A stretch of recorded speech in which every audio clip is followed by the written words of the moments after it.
Lalu Gus, apa sebetulnya pertanyaan pihak penuduh yang menjadi dasar dari tuduhan ini? Bismillahirrahmanirrahim. Pertanyaan pihak penuduh itu ada 12 pertanyaan yang mengerucut hanya kepada 2 poin. Yang pertama, tidak tertulis di abad keempat, 5, 6, 7, 8, 9 bahwa Ubaidillah sebagai anak dari Ahmad al-Abah. Pertanyaan pertama. Yang kedua, tidak ada narasi bahwa Ahmad itu memiliki gelar al-muhajir yang hijrah bersama anaknya Abdullah atau Ubaidillah ke Hadramaut. Dari 12 pertanyaan mengerucut kepada 2 pertanyaan. Kalau kita ingin menjawab sebuah pertanyaan, maka kita harus tahu dulu apa yang dimaksud dengan pertanyaan tersebut dan tujuannya apa. Kalau tujuannya ingin mengetahui ilmu nasab, maka kita sampaikan tidak ada satupun ulama nasab di dunia dari dulu hingga sekarang, bahkan zamannya Al-Imam Al-Ubaidili dalam Tahdzibul Ansab, sampai pada sekarang Sayyid Murtadha Az-Zabidi atau Al-Imam Ibnu Hajar Al-Haytami dalam Thabatnya, yang mengharuskan ada kitab sezaman. Tidak akan kita temukan. Andaikan kitab itu ada, itu hanya menjadi syawahid, mutabi kalau dalam ilmu hadis, pendukung. Tetapi kita harus mengetahui di dalam ilmu nasab ada 4 cara kaifiyatu itsbatin nasab. Ada 4 cara untuk menetapkan nasab. Apakah tertulis kitab sezaman? Tidak ada. Bahkan yang metodenya diambil oleh si penuduh dalam kitab Al-Muqibun Sayyid Mahdi Ar-Rajai, atau di dalam kitab Umdatut Talib Ibnu Inabah, atau At-Taqtaqi dalam kitab Al-Asili, atau Al-Muntaqilah At-Talibiyah, atau Tahdzibul Ansab lil Ubaidili, atau Sirru Silsilatil Alawiyah li Abi Nasr Al-Bukhari. Ada? Mana kitab sezaman? Tidak ada.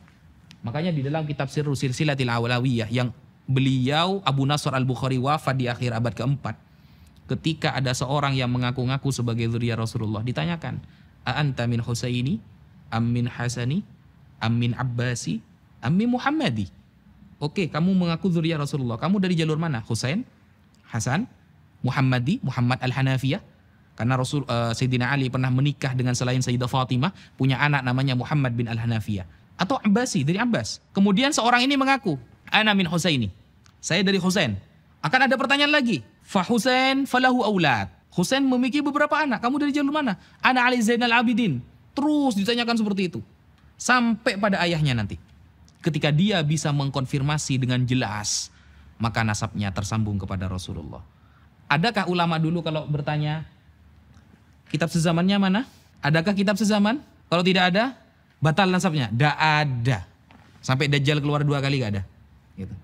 Sehingga pertanyaan seperti itu merupakan ijtihad murni dari si penuduh.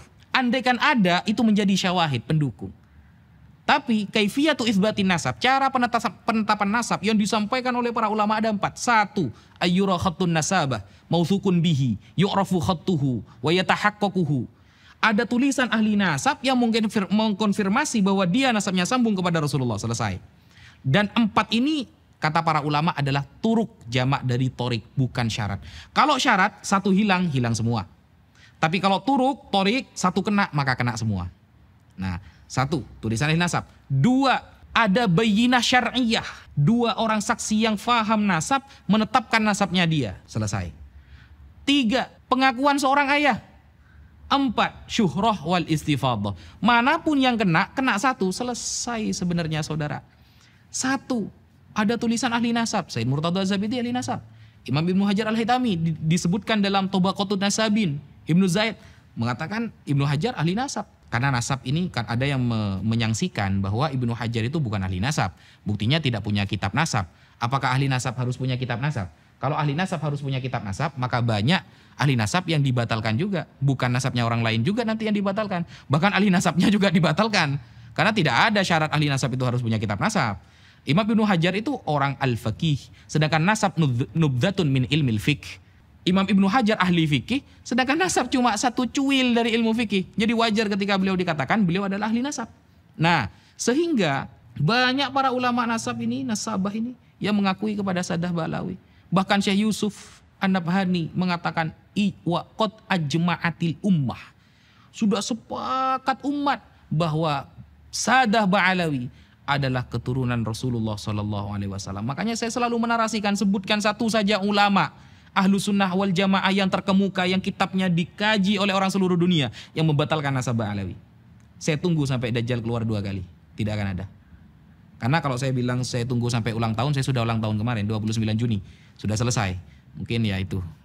Kemudian salah satu yang perlu kita ketahui tentang kebohongan dan statement pribadi, ijtihad pribadi dari si penuduh adalah dia mengatakan di dalam karyanya, wajib dan harus kita mengetahui tentang pindahnya Ahmad Al-Muhajir ke Hadramaut.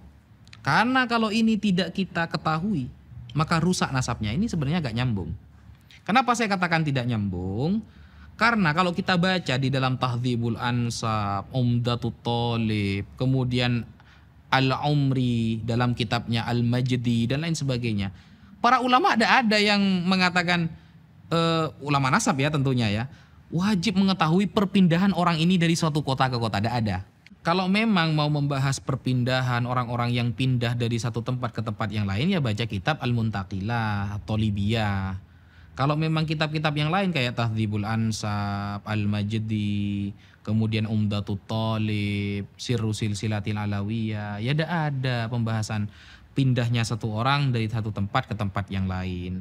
Dan itu bukan perkara yang penting banget, karena para ulama itu yang penting adalah dia itu ingkirot atau tidak, nasabnya ini masih sambung atau tidak, kemudian masih punya anak atau tidak. Sehingga kalau kita mau membandingkan antara satu kitab dengan kitab yang lain, sama-sama kitab nasab, pasti para ulama yang mengarang kitab ini memiliki metode yang berbeda-beda.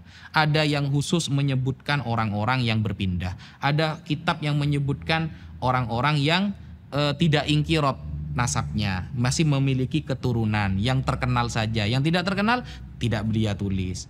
Jadi punya metode masing-masing, sehingga tidak bisa kemudian mengklaim harus ada perpindahan dari satu tempat ke tempat. Kalau nggak ada maka nasabnya batal. Itu adalah murni dari ijtihad si penuduh. Sekian.